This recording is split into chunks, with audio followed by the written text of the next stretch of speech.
శ్రీ మాత్రే నమక్ నమస్కారం. నేను పండిట్ సూర్యప్రకాష్. ఈరోజు 20 ఏప్రిల్ 2026 సోమవారం.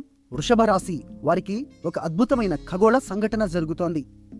మీ రాశి అధిపతి అయిన శుక్రుడు, అంటే ప్రేమ, సౌందర్యం, సంపదలకు అధిపతి అయిన గ్రహం, నిన్ననే మీ మొదటి భావంలోకి, అంటే మీ వ్యక్తిత్వాన్ని, శరీరాన్ని సూచించే స్థానంలోకి ప్రవేశించాడు. అంతేకాదు, ఈరోజు చంద్రుడు కూడా అదే వృషభ రాశిలో ఉన్నాడు. ఈ చంద్రశుక్ర యుతి, అంటే చంద్రుడు మరియు శుక్రుడు ఒకే రాశిలో కలవడం, మీ మొదటి భావంలో జరగడం చాలా అరుదుయు, శుభకరం.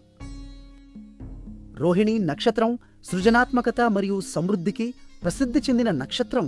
ఈ రోజు చంద్రుని నక్షత్రం పురుషుని నక్షత్రం.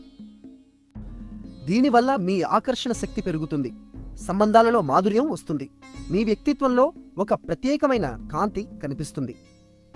ప్రేమ విషయాలలో మంచి వార్తలు రావచ్చు, కానీ ఒక జాగ్రత్త అవసరం.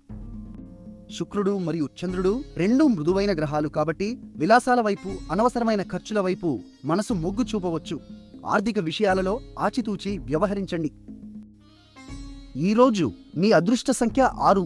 తెలుపు రంగు ధరిస్తే శుక్రుని అనుగ్రహం మరింత బలపడుతుంది. సోమవారం చంద్రుని రోజు కాబట్టి శివుడిని ప్రార్థించండి. ఓం చంద్రాయ నమః అని 3 సార్లు జపించండి. పాలు లేదా తెల్లని నైవేద్యం సమర్పించండి. ఈరోజు దైవానుగ్రహం మీకు తోడుగా ఉంటుంది. బంగారు వంటి బాట మీద నడిపిస్తుంది.